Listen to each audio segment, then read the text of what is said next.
Yo, what's going on YouTube? Welcome to my corner of the world. We are here for a Zephfire reaction to his newest video, the worst anime villain of all time, featuring CJDACHAMP. A collaboration between these two was not at all on my bingo card for the year, but you know what? I'm here for it. And I think this is going to be covering Demon Slayer. At least that's what the thumbnail leads me to believe, Muzan specifically.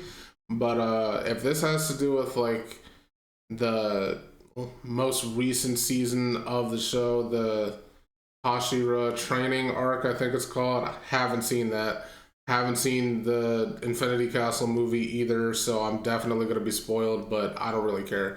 So yeah, I'm ready to have a good time. This is 41 minutes. I'm going to try not to pause too much. Yeah, let's hop in. Link to the original video will be in the description if you want to check it out on your own. Let's run this up. Alright, ladies and gentlemen, it is finally time to return to the round table of Black Air Force activity, and our greatest challenger yet has finally approached, to be judged and to take his rightful seat at this sacred table of menaces. And it is none other than the greatest hater in anime history. Objection! I am sadly inclined to disagree.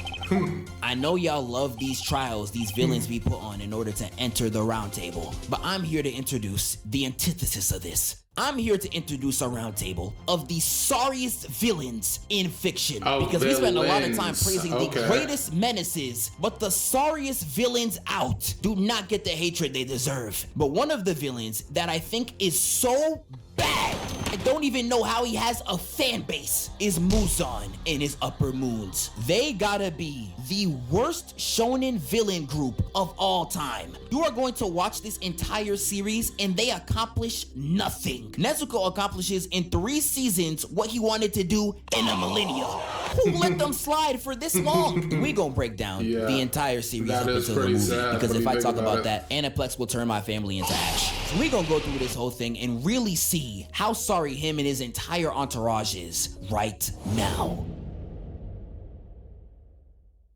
So the first scene starts in the mountains, a house hidden in solitude, with the whole family out here surrounded by nothing. I know Tanjiro's out there living like this. Damn, this shit boring as fuck. I'm tired of living in this Sims-ass neighborhood. Where the hoes at? Tanjiro decides to go to the village below to sell some charcoal. He's trying to make ends meet and support his family. That's what you love to see. But sadly, that ended up being the worst mistake of his entire life. Because the moment this man comes back up the mountain, he lays his eyes on his entire family slaughtered. Gone. I'm talking everyone on the floor. I'm just seeing bodies. Like I'm Franklin Saint. And yeah, this man Muzan done killed a whole family without even showing his face. Nonchalant killings are a much bigger offense. I swear he thinks we don't see him. But this is not the only crimes that Muzan commits today, because he literally turns Tanjiro's sister into a demon and forces them to fight while his dead family is still in the background. Hell no, bro. Something's wrong with him. But Tanjiro starts fighting Nezuko, and I ain't gonna lie, he's getting the straight belt put on him. She's really beating his ass with no remorse while he's just crying to get her to stop. And he really would have got backed up if this guy ain't come in to save his career. Giyu comes. And he even gave him a haircut. He even gave him a free haircut. Y'all see that? He gave Tanjiro a free cut, and Tanjiro didn't even say thank you. The disrespect is crazy. Giyu comes in looking clean as hell, and I ain't gonna lie, Tanjiro was glazing like a motherfucker. Ladies, I'm trying to do my work today. Leave me alone type shift. Shake your dress!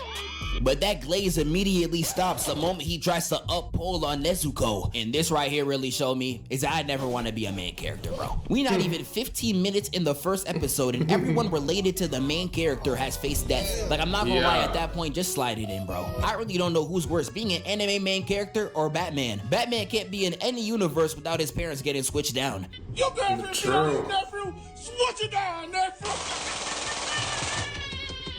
But they have a quick little scuffle, ending with Tanjiro on the floor and Nezuko breaking her demon blood and actually protecting her brother. And Giyu at the end of the day and Wait, what was that trophy? her demon blood and actually protecting her Muzan can't even make a demon right. brother. And Giyu at the end of the day ends up sparing them. But once Tanjiro awakes, he gives him some advice to become a demon slayer and he gets to work. And we get a bunch of random hijinks. Tanjiro starts talking with ghost people like this guy, and Hero Brian. He ends up fighting Forrest Drewski, and then he fully becomes a demon slayer. And when he heads out on his first mission, he is immediately alerted. Nah, I'm smelling Dior Sauvage? Nah. Is that an 8-in-1 soap? Man, what is that smell? And like an Apex player walking past you in public, that stench was straight killing him. And Tanjiro recognized that smell as the same one he smelled when his family died. And he ends up desperately looking for it, running through the entire town looking for one man until he touches and he turns. Michael Jackson.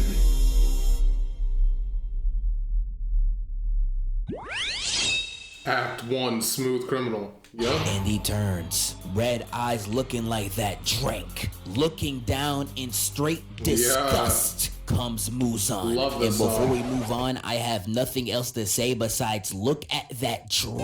Like, bro, I actually. know y'all see this, bro. Hat matched the shirt, shirt matched the belt, belt matched the cash, Jit lead swag. Oh my days, that's a smooth criminal, nigga. And when I said smooth criminal, I really meant smooth criminal. he Tanjiro was. finding out that he's just a wolf in sheep's clothing and that he's pretending to be a human this whole time. And I really don't know how this is even possible. We have been shown in this series that these demons smell like some shiro. I feel like somebody would have caught him by now. And even if not, nigga, he got red eyes and fangs. How y'all ain't noticed? But he's really out here moving covert, but this scene always pissed me. You could always just say he has a unique disease. You know? You could say he just has some unique disease that makes his eyes or his irises red.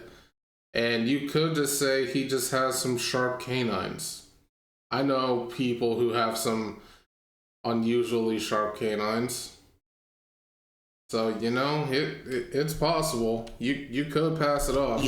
He really attacks this innocent man in plain sight, turning him into a demon in front of the whole village. You See, telling now me Brody that you struck can't his hide. neck and nobody noticed? They're acting like nobody's watching, like a Rakai stream with no Kai Cenat. Nigga, this is basically prime time square. You can't even walk there safely with a nickel in your pocket. You expect me to believe that nobody saw this? Fuck no, baby.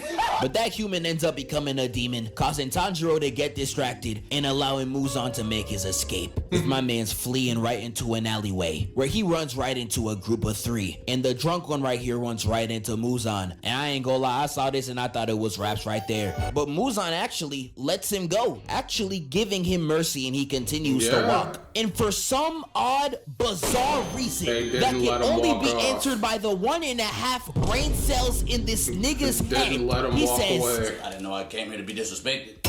what? Nigga, what disrespect are you feeling? He told you to move. You're in the way. Not to He mention you continues to bumped just into run his him. mouth up at Muzan. What even are you? Some type of MJ off Timu? You didn't even get his look right. That suit's off Panda Buy. And look at your face. You're chopped. Chopped? What the f did this nigga just call me? This bitch ass nigga ain't even in my tax bracket. This nigga is crazy. The big one tries to run in, but Muzan hits him with the... launching this man higher than Hogan ever was. And he let Newton's law of gravity do the rest, leaving Muzan already at 2 kills. But last time I checked, he needs 1 more for that UAV. Walking up to the terrified woman and saying, tell me, girl, look at my mule jawline, my veneers on fleek, these freshly retwisted locks, and tell me to my face, am I chopped? No, sir. You're so fine.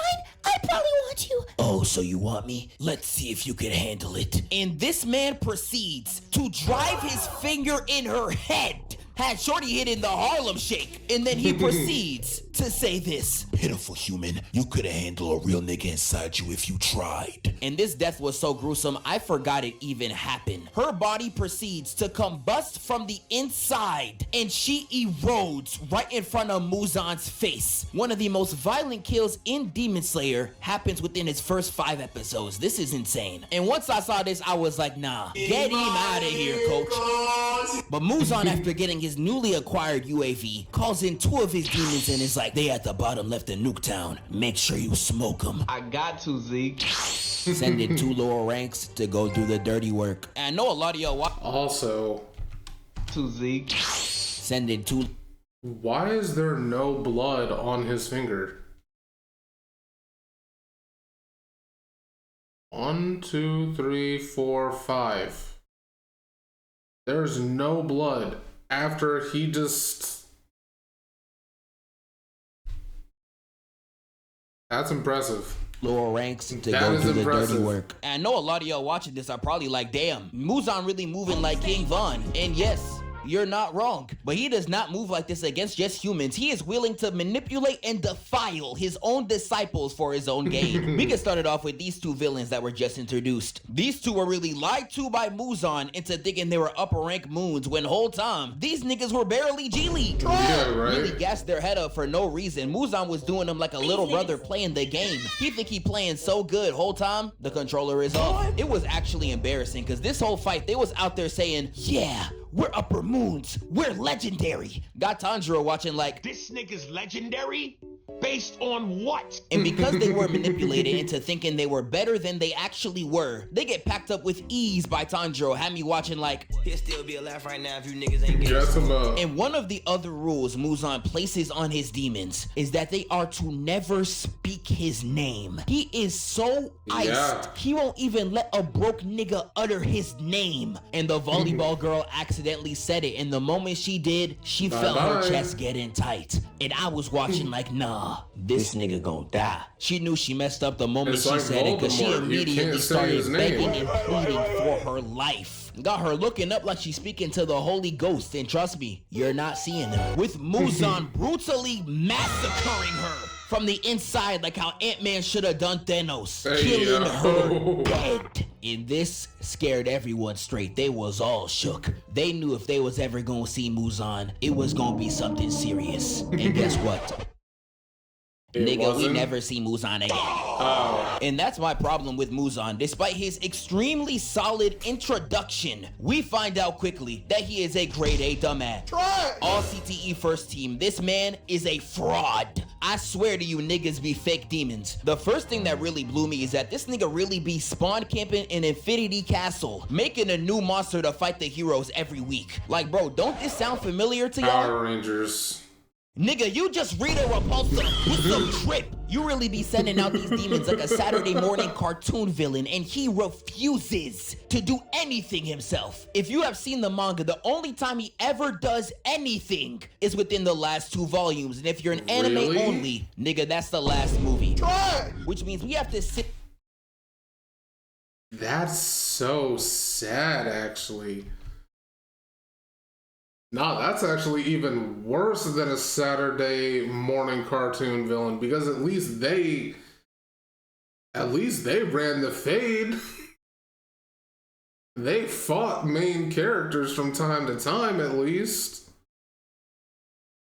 He really doesn't show up until like the final arcs. Like fights them, I mean, like we obviously see him throughout the show, but what I mean is like he doesn't actually fight them until the final arcs of the entire series. That's insanity. Wow. Volumes, and if you're I an never anime really only, noticed that nigga, until that's the just last now. movie. Wow. Which means we have to sit through literally 5 seasons of straight incompetence. We literally see it right here. Y'all remember the 2 demons from earlier? He tells them to kill the boy with the earrings, you know, standard villain stuff. That wouldn't be a problem. If not even 2 minutes ago, you were a foot away from him. I don't know why you ain't just do it yourself. You had no problem murking an innocent in front of all these people. And now you want to ask this scratch and grounder ass duo to do the job when you were literally right there. Like, bro, I seen Rod Wave big body built niggas have more urgency than this. And the reason why he can't even fight D-rank demon slayers like Tanjiro, they explain in this same episode. So back in the day, it was shown to us that he fought a slayer that burnt him to a crisp so bad, Muzan forced himself into solitude and done the rest of his fighting in the shadows. Yes, he got post-traumatic smoke disorder so hard that he refuses to step out of the house. He got burned so bad, saying the word fire scares him like saying job to the unemployed. It's actually the sorriest thing I ever seen a villain do. Muzan is really spending his final days in the crib playing dress up. Like, bro, you's a bopty boy! But that's just on him. I haven't even got to the worthless minions that he gives all these orders to. So to make sure this video is not just 2 minutes long, I am also going to count all of his moon's crimes under Muzan's belt. Because as you are going to see, not only do they do all their actions for this man, they literally commit every action to get more of him inside them. Yes, they out here running a Diddy operation. I already knew something was up, but this right here is other levels of suspect. I'm telling you, y'all gonna see it. They gonna be moaning on the floor talking about some Muzan, your blood. Oh, hell nah, bro. What the f am I even watching? But before we get into Act 2 and talk about the minions, we got a word from our sponsor. This video is brought to you by... Nice. Get your bag, bro. But I'ma just move on. There we go. Raycon for sponsoring this video. Act 2 and starting with the minions. first one in the house. Right. His main ability is changing the gravity all throughout the crib. Got Tanjiro falling all over the place. And this demon was revealed to have been part of the upper 12 moons, but was literally kicked off the team. And I can't even blame him. This Congo Bongo thing right here is real life, his only gimmick. But Tanjiro kills him with ease, and this is the part where we get introduced to Tanjiro's new cast. Inosuke and Zenitsu. Expose him! Zenitsu. Expose him! Zenitsu. Expose him! Now, if there's any type of nigga I hate on this planet more than broke niggas, it's a nigga that gets no hoes. Cause instead of keeping that pussyless energy to themselves, they gotta put it on everybody else. And yes, Zenitsu is one of them. The first scene that we see of him is him slobbering all over a shorty. Nigga, that is rape. You can't fuck that lad, dog. Like, I don't know about y'all, but I really hate a no hoes getting that nigga, bro. Leave her alone, pal. Behold, the niggas that will never touch a woman in their fucking lives. Behold, this is where you find them. But on the side of this, we also get Inosuke, one of my personal favorite anime characters. He is just hilarious. Like, bro, why?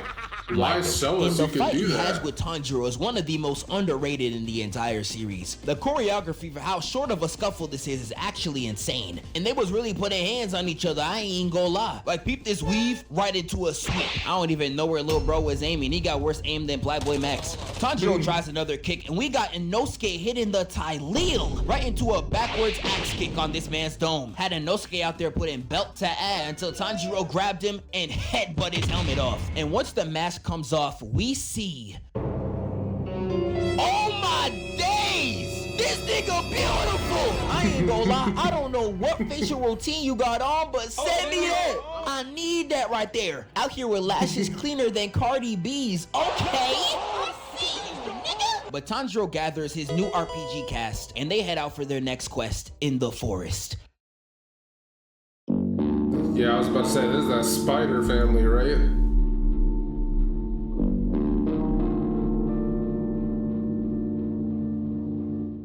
All right, ladies and gentlemen, Tanjiro versus Ruby. Now, I'm gonna be completely real with y'all. I'm gonna keep it 100. I was not watching Demon Slayer till I saw the animation on this fight. Fair enough. Oh, brother, this guy stinks! Yeah, I already know people about to call me a fat fan. Yeah, boo me, nigga, tomato, tomato. But anyways, we start off with Tanjiro hiding behind a tree as he's watching this man Rui commit domestic violence. So while Tanjiro was yapping at bro, telling him how he's a shit brother, this no-named slayer pulled up to them and thought that he was about to get the easiest double kill of his life. And dude really thought he was him. He was cocky as hell. Talking like, oh yeah, when I kill your ass, the Demon Slayer corpse. Bro, you are so generic that you don't even have a proper haircut. How do you have a bowl cut with bangs and whatever these little sideburn things are? You are so generic that you don't even have any highlights. No highlights. You got nothing special going on with your eyes. You're basic. You're cookie cutter, dude. You're a cookie cutter demon slayer. Ain't gonna have no options. Go somewhere. Did we even learn your name? After I kill your ass, nigga. Like, dude, even Tondro tried to warn bro to stop. You don't. Get 50 mil a year after I kill your ass, nigga. Like, dude, you don't even have one of these. You don't even have a kimono, bro. Go somewhere. Even Tondro tried to warn bro to stop, but Blood was not listening. You don't even have a kimono. The money Go that he was somewhere. gonna get if he killed bro. And sadly for this no-name Slayer, he ended up getting turned into Chopstick. Fatality. Yeah, R.I.P. no-name nigga, you will not be missed. Anyways, let's get to the real fight. Rui starts throwing these sharp-ass strings at bro, cutting them up and already making them bleed. Not gonna lie, when I first watched this, I thought bro had the Doflamingo. Yeah, literally, right? Sharp-ass web strings and shit. And he was just trying to zone Tondro out with it the whole time so he couldn't get in. So then Tondro tried to use his water-breathing technique. But this man Rui cut the sword in half. And when I saw this, I'm not gonna lie to you, I thought it was over for bro. Because I mean, this man's sword is gone. And you can't fight this man with straight hands or else you're gonna get turned into chop stew like the no-name nigga. So when it looked like Rui was about to end this man with this giant spiderweb attack, Nezuko comes out the box and eats the hit. And this had Rui shook. Because when he saw this, he was like, oh my God, did his sister actually just save him? So this is a true sibling bond. I need it. So his actual sister looking at him like, nigga, hello? I'm your real sister. Am I not good enough for you, nigga? But this man Rui decides to split her in pieces. And after he did this to her, he told her, yeah, stupid bitch, you can't do shit right. Shut the fuck up. You not even my real sister, nigga. And I'm not gonna lie, bro. At this point, I kind of felt bad for her, bro. Look at her have to pick up her severed head and just walk away with shame. So after Rui just banished his sister and made her walk the plank, he decides that he wants to make Nezuko his new sister. So he takes her hostage, strings her up with his webs, then he starts to piece up Tanjiro right in front of her, then booms his ass across the forest. Insane Rui hit this work. man so hard, Tanjiro started seeing flashbacks of his childhood. Bro's dad was telling him, Tanjiro, my son, if you don't want to be no sorry ass nigga in life, you gotta learn how to breathe, my boy, and do that little dancey dance I be doing in the yard, my boy. And when you learn all that good shit, my little nigga, you will be unstoppable, my son. So after Tanjiro got hit with that flashback no jutsu, he starts using the breathing technique that his father used and starts pushing Rui with the entire animation budget. And this man Rui lost. He was like, oh, what the hell is this? How is this sorry ass nigga keeping up with me? And why the fuck is the animation cracked right now? So while Tanjiro was breaking the budget, Nezuko said, tag me in, twin. Let me run up that budget as well. So she ends up using her blood demon art, hooking all of Rui's threads. Then Tanjiro comes through the fire, then smacks this ugly ass gremlin in the neck and slices his head clean off with some of the craziest animation I've ever seen. I gotta know what the fuck the budget was on this episode because, bro, this animation back in 2019 was insanity. You Notable quite literally broke the bank with this shit. But anyways, after our eyes were blessed by that moment, Tanjiro starts crawling over to Nezuko thinking that he's won. But then he thought to himself, wait a minute, when demons die, aren't they supposed to turn into ash? Because why did old boy's body not turn into ash after I chopped off his head? And well, Tanjiro's suspicion was right. This man Rui lived because he cut off his own head with his threads at the last second. So bro started walking up to him saying, oh, so you thought a little budget increase was gonna save you, nigga? Nigga, please. Not even the animators can bail you out of this one, champ. So Rui ends up using his finishing move, and it looks over for Tanjiro. But when all hope looked lost, the coldest of Hashira, the nonchalant demon Giyu comes in to save the day. And when this man pulled up, it was basically over for Rui. Rui tries to hit Giyu with this basically attack, how it is for all Hashira, isn't it? As soon as they show up, the fight's over. 11th. Shut your bitch ass up. And literally 5 seconds later, this man Rui's head is cut off. Bro stood 0. The way he walked up and did this is so disrespectful. And literally 5 seconds later, this man, his head is cut off. He's just walking. He's just walking and did this. That is so disrespectful. Bro stood 0 chance against this man. And he knew it was over because when his head got cut off, his whole life started flashing in front of him. That boy started repenting for his sin, saying, "Dear God, I'm sorry for being a fucking nasty ass gremlin. I just wanted a family." And after this man repented, his body was burnt to crisp. And once that fight was over, Muzan was in Infinity Castle tight than a bitch. He up there like, Why the f are none of them niggas dead? if you want them dead, man, just do it yourself. What did you say? And murder this nigga for speaking the truth. Yeah, and the way he right? starts rage baiting these other demons is actually insane. You say one thing wrong, and he will just kill you with no remorse. And the thing that makes it worse is that he can read their minds. So any thought that they have, he knows it. I don't know if that necessarily goes on regardless of where they are, or if that's just an Infinity Castle thing, but they can't even have their own thoughts of negativity toward Muzan without him knowing about it. That's insane.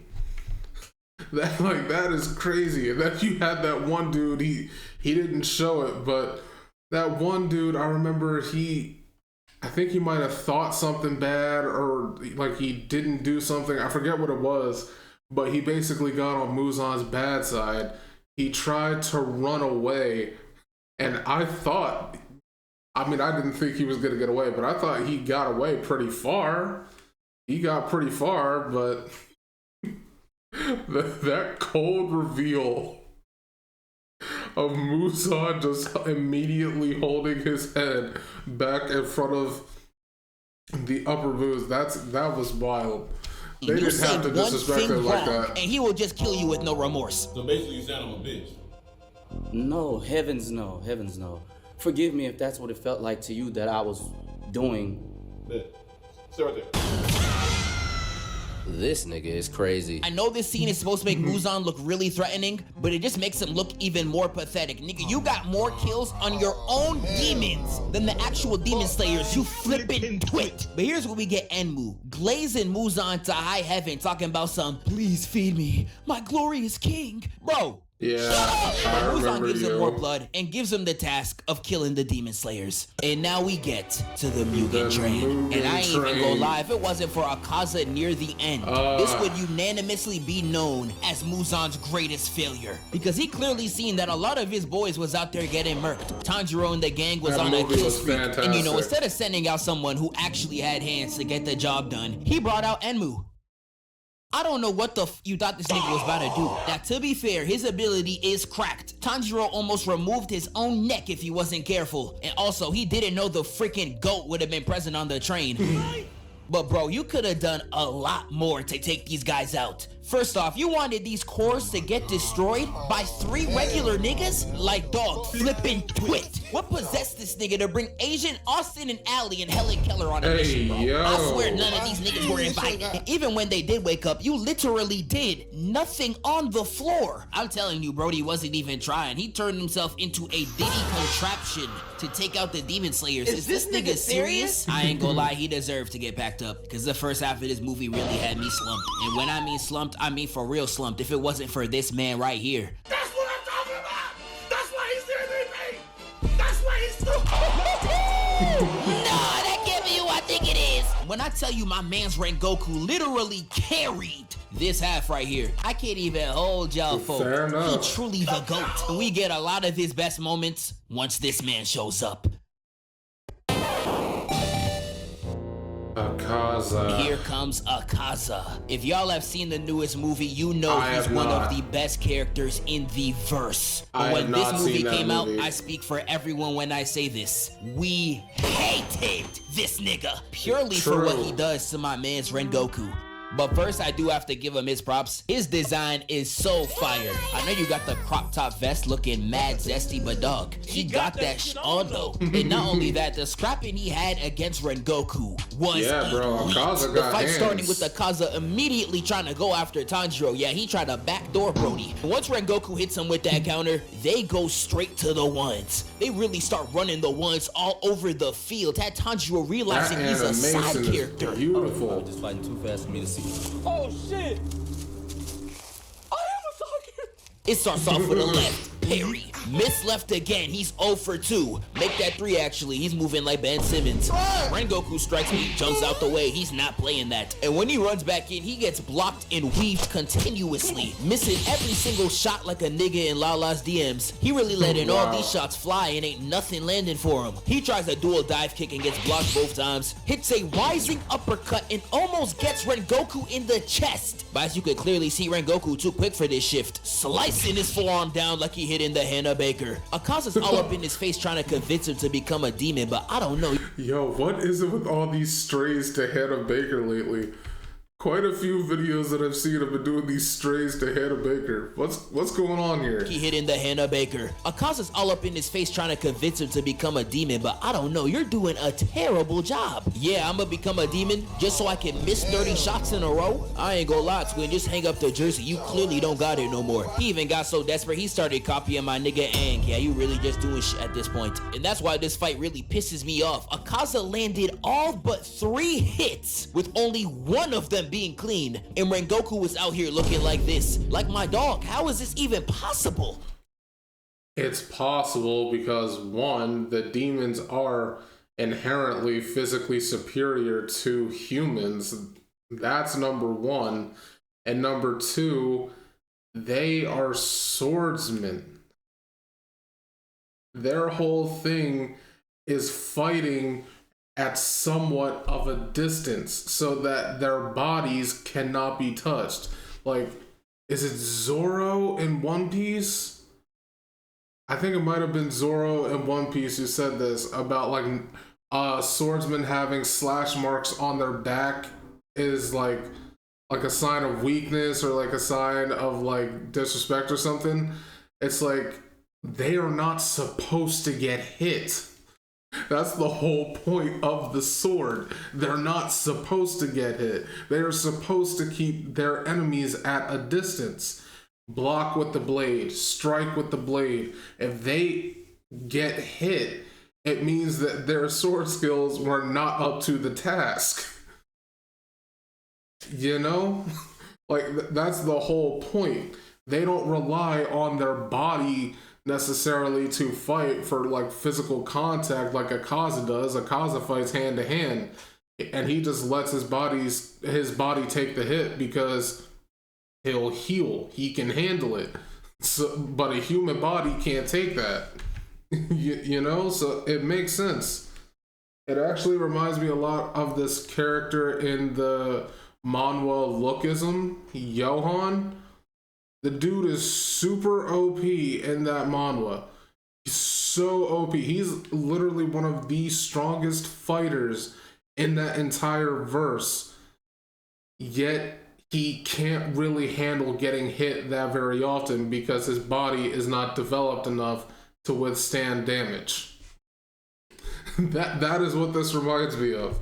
Rengoku, one of the most OP characters, yet because his body is not developed enough to withstand damage from a demon, because it is only a human body, you know, he can break down very easily when he gets hit. Off. Akaza landed all but 3 hits with only one of them being clean, and Rengoku was out here looking like this. Like my dog, how is this even possible? Like, I don't know about y'all, I would damn near say Mickey Mouse. Like, I know Akaza was damn near holding back, but let me go, bro, please. But we get the hardest last stand out of Rengoku right here. Look at Akaza in the eyes and said, set your heart ablaze, nigga. And that boy looking shook as hell, and Rengoku charging his ultimate attack, charging right and hitting the legendary. With this animation being literal sex to my eyes, it's bleeding Akaza right open, But just like any other anime, in the Shonen Jump handbook, if there is smoke in the aftermath of a fight, that's just confirmation that your attack did not work. And when the smoke clears, we see Akaza hitting the D Rose right inside Rengoku's chest. This nigga was not impressed at all. But even with that, Rengoku being such a real nigga, still tries to go for the kill. I ain't gonna lie, this nigga's a goat. But Akaza, I ain't gonna lie, use a bitch. Because he literally breaks his arms off just to run from the fade. Like, after all that, the moment you don't have the upper hand, you run? I ain't gonna lie, gang, I'ma hold you when I say this. Use the Busio! But Akaza's running away, clearly trying to escape the sun. But Tanjiro was not letting that nigga slide. Looked in the distance and said, broke nigga detected. And frame one snipes his back. It ends up dropping one of the hardest speeches in anime. This really do not get talked about enough. Oh, so we can fight y'all in the dead of night. I could be getting hoes at this booty call hour, but nah, we fighting you. But now that some light came out, you running? You scared of some vitamin D, nigga? Man, you some bitch. And I put this on Kamado, nigga. I'ma slide for Red Goku, and I'ma take you out myself. You a bitch ass nigga. How you gonna call yourself a demon when all I see is a pussy? And after that speech, Rengoku gives some wisdom to the youth. I was holding back tears the entire time. Now, when I watched this for the first time, I legitimately cried.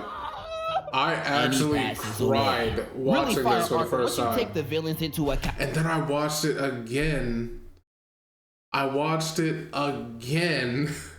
And I started tearing up. I didn't actually cry, but when I watched this again, I started tearing up. That is how impactful that moment was for me. This was a complete failure. Like, at this point, Muzan, you gotta hang up the jersey. You dropped Enmu and Akaza, and you only left with one body? You guys only killed one nigga. Everybody on the train survived. How are you sorry at your court? But Muzan decides to try again. But this time, he enlists the help of a demon he knows will get the business done. And we find out about this mission right here. So this next mission starts with my man Lil Uzi. Hardest fit in the entire series, you could argue with your mums. But sadly, he's out here touching little girls. But Tanjiro's trying to press him, talking about some, stop touching her, you damn pedophile! Yeah, you're a pedophile, nigga! What's wrong with you? But Uzui tells them that he only kidnapped the girl because he needs to sneak into a brothel to save his wives. And Tanjiro's like, oh, you don't gotta do that. I can code switch to a shorty real quick. Huh? Now I'm crying. He about to start hitting the wrong Suno. You feel me? So you know me. I put my game face on. Niggas is like, yo, where you from? I straight did this. What you mean where I'm from? Fuck out of here. You never seen a bad bitch before? You're bugging out. Get the fuck. And Uzui was like, I bet. We got a f***ing squad now. And they leave to begin the mission. So we get to the red light district and it's looking beautiful as hell. And they got 2 different missions they had to get down. Find the demon and also find Uzui's 3 wives. Yes, he got 3. Yeah. And they all bad. He really moving like Cardi. I got birch on top of birches. And on my birches 10. Not like that though. So the plan commences with Uzui dressing them all up like females. And I ain't gonna lie, they all looking chopped. And they split off trying to find the wives. Inosuke spends most of his time trying to figure out where they're captured, while Zenitsu is the first to encounter this demon face to face, having Shorty up standing behind him, and he just felt the aura behind his back. The demon's out there disciplining one of the girls, and Zenitsu just cannot let that slide, grabbing her hands and hitting the, hey, leave her alone, pal. Yeah, once I heard that, I knew it wasn't gonna end well for the nigga. She ends up hitting Zenitsu so hard it sends us to a flashback. I don't even know how that's possible. And in this flashback, we begin to learn what she's really about. But she was going around out there killing humans, and during her off time, she was messing with her sneaky link, being Muzan. And Muzan was really putting that game on her, selling her straight dreams like any pimp would. Like he was really in her face talking about some, Daki, you gotta be the most beautiful girl I done ever met. Really? Am I the only girl you told that? Shawty, I put that on me. Stop the cap. Now I'm crying. Muzan really moving like this. Stop the cap. Yes, you're the only girl I ever took here to get ice cream. You're special. You promise? Word to bro. Say you swear. Word to bro. Pinky promise. Word to bro. Be positive. Word to bro. Yeah, I ain't gonna lie. The bro in question is definitely 6 foot under. But we find out she's been running this town like she's Suge Knight for the longest. And she captures Zenitsu like an Among Us kill. leaving Uzui, Tanjiro, and Inosuke to figure out the rest. And after some exploration throughout the entire town, as well as rescuing Uzui's wives, they finally reveal exactly who the imposter is. With Tanjiro pulling up on her before she devoured her next victim. She straight up slaps Brody the Bonnie Blue's home B in the streets, and this is where they really get to boxing. I don't even know if I can call this a battle. This was really just Tanjiro fighting for his life. This man's pulling out everything in his goddamn inventory only for Daki to be like, light work, no reaction. Just eating them hoes like it's barbecue chicken. I'm talking finger licking good special. And while Tanjiro's over there giving it all he's got, the side characters got the easiest mini boss known to mankind. Like, all they had to do was fight an overgrown Laffy Taffy. Are these niggas serious? This fight was so easy, it literally became an aura farming contest between Zenitsu and Uzui in front of the Huz. I'm telling you, every light skin tactic in the handbook was used. Off guard photos, nigga check. Unnecessary mewing, they got it too. They even showing off the jawline while nonchalantly showing the tattoo like, alright big bro, we get it. Where's the ref? Somebody nerf these niggas. Like, you already got 3 baby mamas in harmony, nigga. What more could you possibly want? While they out there showing out for the shorties for whatever reason, we get back to Tanjiro fighting in the depths of hell. While they was out there worried about some poom, I'm seeing niggas dying. I'm seeing bodies gone. I'm talking him, bodies. But if I was Tanjiro, I would have been real life sick. I'm fighting to my last breath while y'all out here running 2-mans on the job. Listen.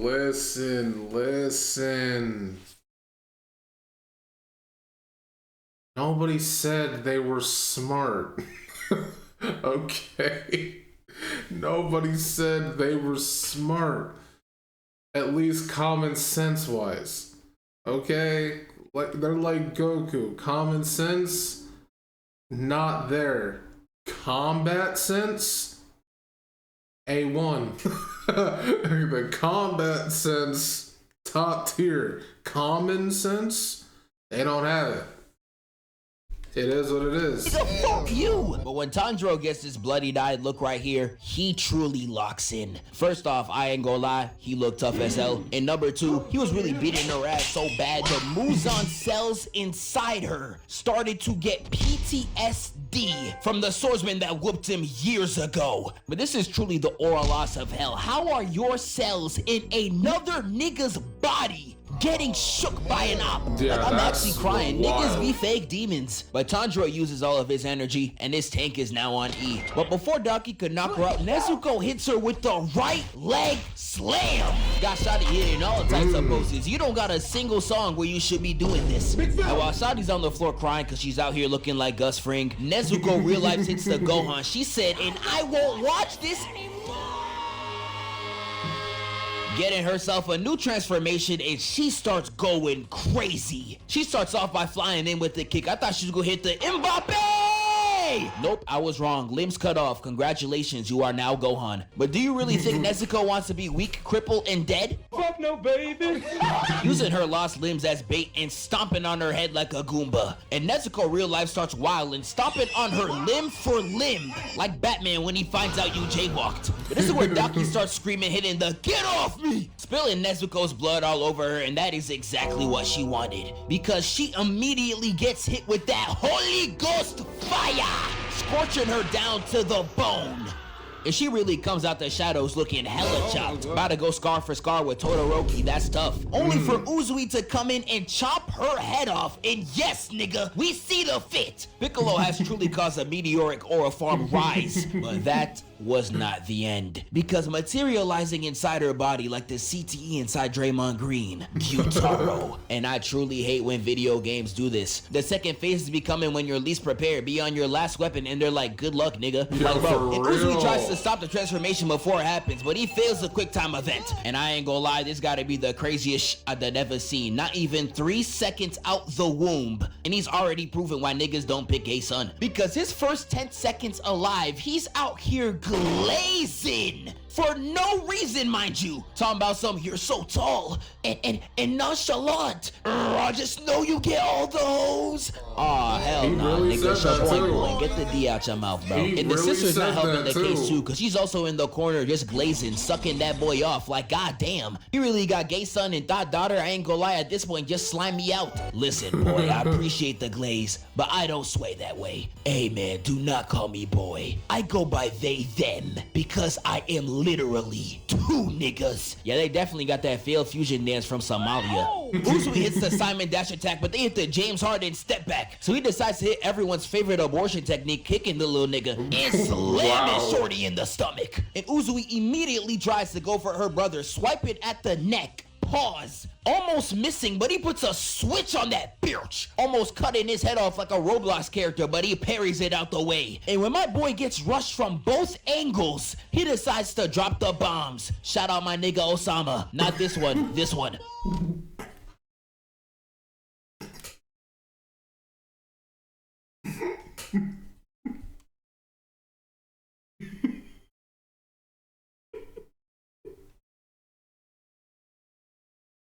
Oh my god. Okay. Okay. I was wow. All right. I was not expecting that. Okay. Exploding the entire area, leaving Uzui to run the thing with Gyutaro alone. But while this straight cinema is happening, we got Tanjiro kind of doing whatever. I don't even know what he's up to at this point. Zenitsu and Inosuke literally spend half their time fighting against ribbons like, scary. Shut up, man. We get the coldest fight in the entire series up to this point, with Tengen and Tanjiro literally going all out throughout the ruins of the Red Light District. When I tell y'all this fight is one of the best animated that I've ever seen, I am not exaggerating. It is truly one of one. Definitely go watch it for yourself, but to get to the end, Tanjiro, Zenitsu, and Inosuke cut the demons' heads off at the same time, finally ending the arc at the Red Light District. And although these two both failed to capture Nezuko or kill a single demon slayer, the body count that they ran up, I don't even know could be calculated. They are definitely the most successful moons to this point, especially after the complete and utter booty the Mugen Train mission was. So they definitely get an S tier out of me. And next we gotta get to the Swordsmith arc. And I ain't gonna lie, no matter how many times I see this arc, it just sucks. I'm sorry. When I read Demon Slayer for the first time, I slept. When I watched it for the first time when it was coming out, I slept again. When I rewatched the arc for this video, I once again slept. It's not like the most terrible thing in the world, but we just saw all this peak, and then this season's kind of just like, meh. I don't really like the characters in this arc besides Miss Mitsuri. I wasn't really... Hey. Oh, okay, we definitely had some great things. We had some great things about that arc, but overall, it was just meh. I didn't really care too much about it. Like, we're getting a new sword. We got these, like, 5 different demons who are technically all one, and it's just, Like, they didn't really do anything special in that arc, especially when you compare it to the absolute peak that was the Red Light District, or the Entertainment District. It's like, bruh, come on. How did we go from that to this? We go from peak game to sitting on the bench, and it's like, how did we do that? It's kind of just like, meh. I don't really like the characters in this arc besides Miss Mitsuri. Yacht! I ain't gonna lie, Tanjiro, same, because she's so bad. All the other characters, besides the swordsmiths that are pretty funny, I ain't gonna lie, you could keep. We do get some cool stuff related to Muzan. We do get his backstory in this arc where it's explained that he was about to die, but got a medication by this random doctor. And it was the doctor who turned Muzan into a demon. I'm crying. Nigga sold him a fake perk and he still ate it like he Kodak. I ain't gonna lie, twin. You deserve it. We get this incredible scene down in Infinity Castle where Akaza is real life getting bilched by Duma and Kokushibo, who I ain't gonna lie, is the coldest in the series. Y'all gonna see in the next movie. And that's kind of it. Now, I know this arc is universally hated, so I'm gonna go through it pretty quick, but I'm gonna try to make sure that it's fun for everybody. Even me? me? Yes, even you. DJ, play by! So the arc starts because Tanjiro needs a new sword. He arrives to the swordsmith village only to see the finest honey in the whole town. I know a lot of y'all was peeping her straight geek. She's so... Stop. No Goonie. But Tanjiro meets Mitsuri and Muchio. Genya's here too, and he got a Glock. I don't even know why. And while they're at the village, they have to fight a demon that can split himself into 4 clones. Okay, yes, it was 4. He is literally 4 niggas. Genya with his shotgun pops Wasn't one there of a them. short Tanjiro ends up one? I fighting thought this it was bird. 5. I ain't gonna lie, he gets completely cooked. And Nezuko tries to run the ones too, but she also gets completely dropped, causing the both of them to get completely clapped up. What's new? That literally happens in every single arc. They try fighting the demon by themselves, they get dropped. Hashira comes in, it becomes a bit of a struggle, they get dropped. Eventually, they get the power of friendship flashbacks, they overpower the demon and kill it. It's the same recipe. It's the same formula. They just rinse and repeat it with each one and make it look more glamorous every time, you know? That's the only thing. But at the very least, with the entertainment district, yes, it did follow that formula, but it was actually something you cared about. You know what I mean? Like, if they make you care about what is actually happening, if they make you care about the characters, then you don't pay too much attention to that because it's worth it. Here, it was not worth it. But don't worry, Tanjiro had a 1-up. He packs 3 of the demons at the same time. The 4th, Genya ate his body. Yes, I'm not lying. He really hit Brody with rod wave tactics. And it turns out that he's a demon too. Kinda. I don't know. Niggas mixed. But all 4 clones end up fusing and they become My fault. They become Zohaku 10, and they begin to have this really drawn out, pretty boring fight. And while all that is happening, Muchiro's fighting his own villain, this chopped nigga right here. He's sadly losing though. Got Lil Bro stuck underwater like the ice bucket challenge. But he breaks out and easily takes him out, with the entire season ending with the fight against Zohaku 10. And after a really long time, Tanjiro at the end of the battle has to make the choice between saving Nezuko from the sun or killing the demon before he gets away. He looks at his sister. See, now this part was actually interesting. They bring in a new dilemma. That part was interesting. I liked this part. Between saving Nezuko from the sun or killing the demon before he gets away. He looks at his sister and he said, "Now fuck that bitch." Runs over and kills the demon. And guess what? Nezuko alive too. It turns out the sun can't kill her no more. She is delivered. I don't like men no more. And this had Muzan all the way tight, and this was the final nail in the coffin for me. Nezuko accomplishes in 3 seasons what he wanted to do in a millennia. He's truly a complete and utter failure on all fronts. And I can't even end off the video without one final loss to his record. The one time in the entire series where he should have done nothing. He decides to take the most awful walk all the way to his ops crib just to see him die in front of his eyes. And that's something he should have never done. Because he gets backdoored and jumped by every Hashira. Like, bro, how are you this sorry, bro? How? How do you get... You all! Go! You all! And you better not ever touch a basketball again! If I even see you next to a basketball, I'm gonna knock your ass out!